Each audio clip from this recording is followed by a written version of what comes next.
Hi folks, so it's been apparently 8 months since I posted a video, and I think some of that may be explained as I go through this quickly. It's not really for lack of riding or any other reasons, and you can see I have this little notes to take.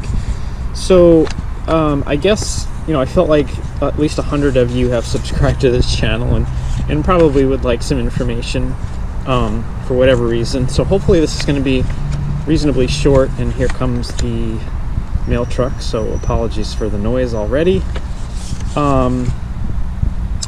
Anyway, so I did take the time at least to go through all of the previous ATG versions that have come out since I last posted, which is quite a few, although you'll notice right away that not really a lot has changed about the interface. And that's part of the reason really for no videos, is that there's not really a heck of a lot, at least for me, to talk about, and we'll get to that in 1 second. So things that I have noted here that are kind of the highlights of the various ATG groups or updates are, offline regions. So they changed how the offline regions worked. In the United States, they work on a state-by-state basis.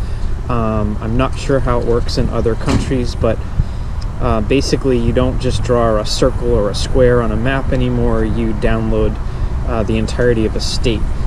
For New England, that's a little tricky because our states are, relatively small compared to the rest of the country. So in order to get kind of good coverage, you have to have multiple states, which sort of seems a little like overkill. But anyway, I have probably all of New England, New York. I think I put Florida on mine because I occasionally travel there, and I still have quite a bit of space.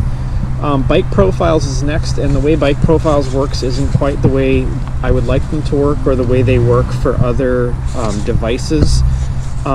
They basically keep track of right now is mileage per bike. So if we go in here and we actually, I guess I could try to do it profiles.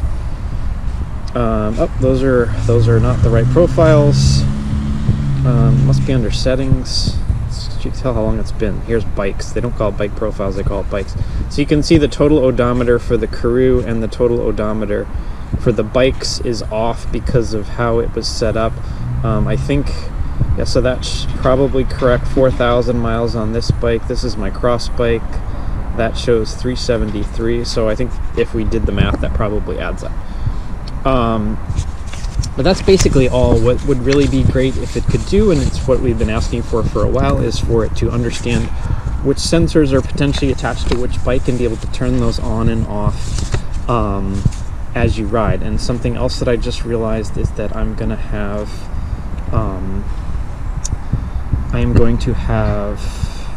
location turned off here because I was inside last night and I'm trying to sneak in a ride now, although I better hurry myself up because I'm looking up at the sun right now and it's only 3 o'clock in the afternoon and the sun's already going down. So bike profiles, route sorting, which is neither here nor there as far as I'm concerned. They did add something to do with gravel routes, so I'm not really sure what that means. There are gravel roads around here, but I don't typically ride on them, so it's not particularly useful for me.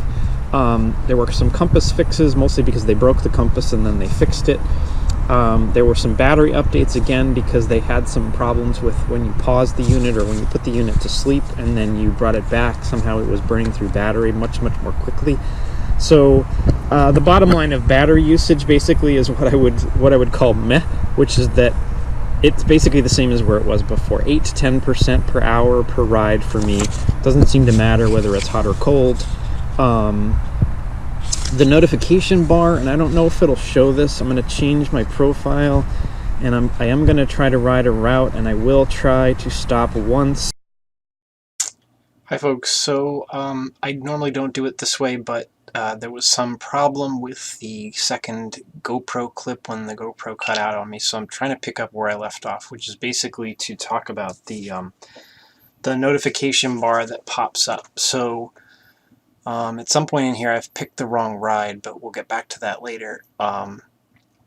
When you view the ride these days, there's the notification bar, and you can see it's in just black and white, which I don't really understand because, you have this beautiful screen, this color device. You could put these in color, green, red, yellow, based on stoplights for on course, off course, you know, getting back to course, whatever they want to do. I don't understand it. But anyways, so some of the other things that were added, and I'm trying to rush through this because I'm not sure how long the clip is and how long I talked about each feature. You can see the home icon here on the screen, or you did for a second there. They do have the ability to put in your home location. I think you have to do that on the web portal, but I'm not sure. But supposedly you're able to route back to that.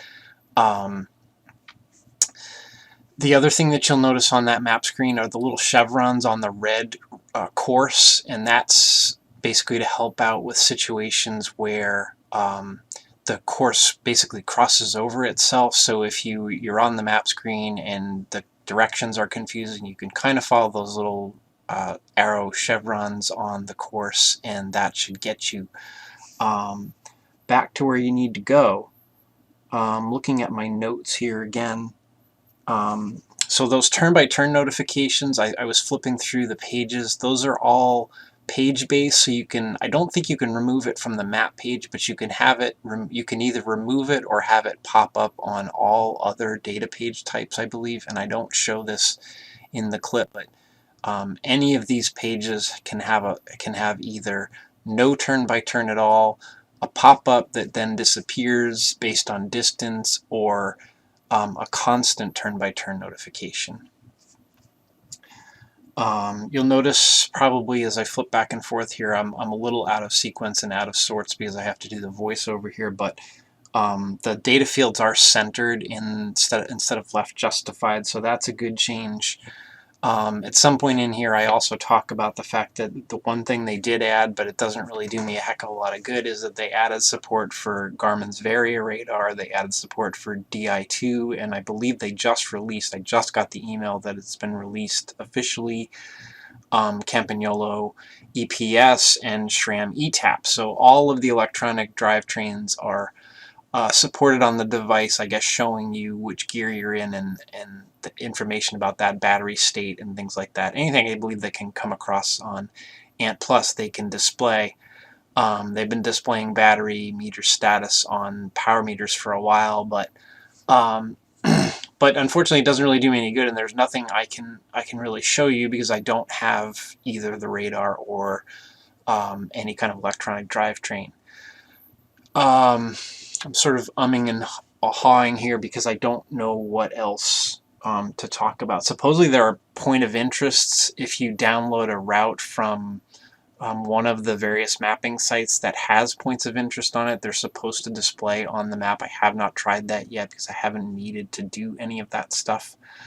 And I think I'm probably getting close to the end of this video clip, so I will probably just shut up now, and well, I have a few seconds left based on what it's showing me on the screen.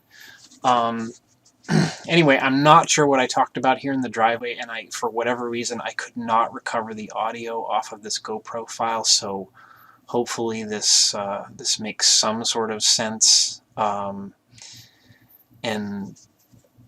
works at all. I don't know how else to do it other than to re-record the whole thing, and I'm really not interested in doing that. So bottom line, I guess, is that things are moving in the right direction, and you'll notice quickly in the next clip that I did make a mistake in selecting the route here, and I guess I'll let the next video speak for itself, but the Karoo was able to switch it on the fly, and everything seemed to work fine. So going into the next clip, thanks for watching.